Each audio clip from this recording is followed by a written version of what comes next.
বাচ্চা মেয়েটা আমার সাথে সাথে ঘুরতো, চল নিয়ে যাই। তারপর বললো জানিস আগের বার বর্ষা, তখন বর্ষা আর কি, বর্ষার সময় আগে আমরা ছোটবেলায় কী করতাম, এই যে মাছ টাছ উঠতো, এই শোল মাছ টোল মাছ এরকম উঠতো, এগুলো ধরতাম, ওগুলোকে দিতে যাচ্ছি, সেই সময় যে বৃষ্টি পড়ছে, ঠিক ওদের বাড়ির কাছে একটা পুকুর ছিল।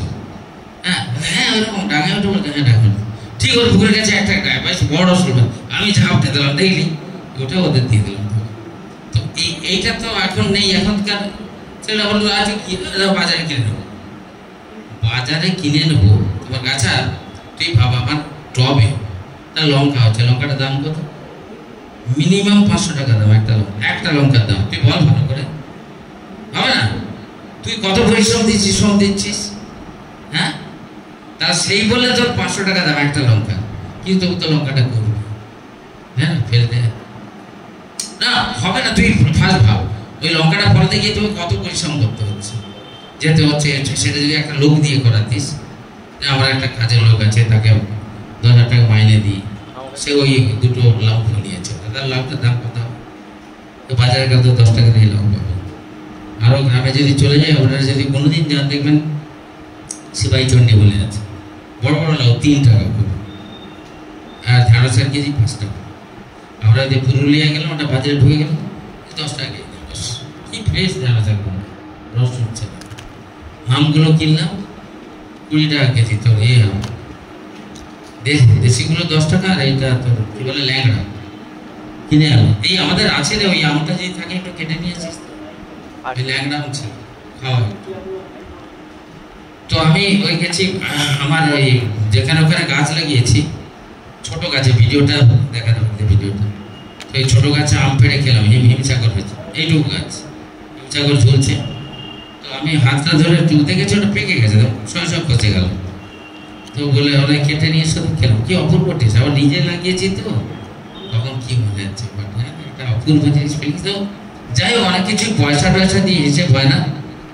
তো আমাদের ছোটবেলায় রথের দিনে দেশে গায়ে রথ হতো, চলে যেতাম, আচার খেতাম খুব, তখন মাটির রাস্তা, এরকম কিছু হয়নি, মাটির রাস্তা একদম কাদায় লেপটে লেপটে, কিছুটা ইচ্ছাকৃত হতো, কারণ ওই জলে যা জলে ধুয়ে নিয়ে, ওটা বাথরুম ছিল না, ওই পুকুরে 1 ঘন্টা, ওটা অনেকটা ছিল, মা আছাড় খেয়ে গেলে জলে ইয়ে করে না, অন্য সময় জলে নামতে দেবে না, জলে গেলে এই সময় বর্ষার সময় যদি জলে যান, ফিলিংসটা কিরকম হয় এই মহা বলতো, এই বর্ষা যদি জলে যাস, জলটা কি হয়, গরম মনে হয় না ঠান্ডা মনে হয় না, গরম, বর্ষা হোক টপটপ, তোমার খুব সুদিং এফেক্ট হবে, দেখবে ওই জলটা তখনও তো সূর্যের তাপ ধরে রেখেছে না, এবার বর্ষাটা আসছে, বাতাসটা তাড়াতাড়ি ঠান্ডা হয়ে যায়, ওইটা এত সুদিং এফেক্ট হতো।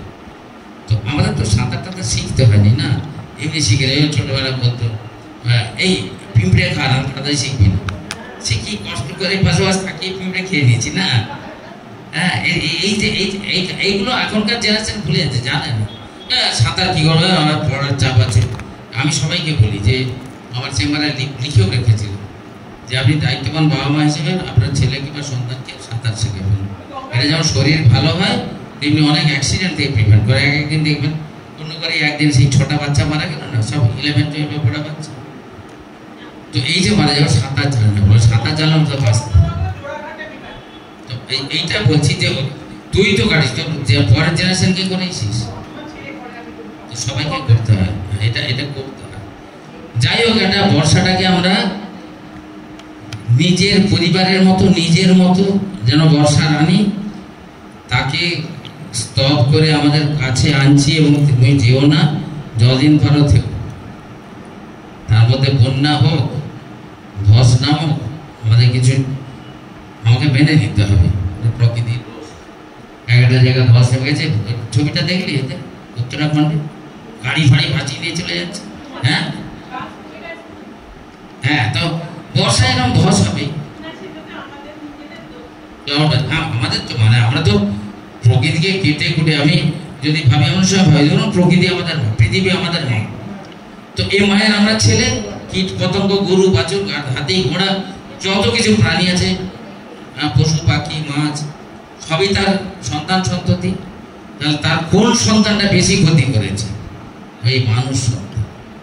তাকে কেটে কুটে ঘরবাড়ি বানিয়ে জঙ্গল সাফ করে কয়লা তুলে পেট্রোল তুলে তর থেকে জল তুলে সমুদ্র থেকে তার সমস্ত ট্রেজার সোনা খনি হিরে দানা নিয়ে সে নিজে ভোগ করেছে।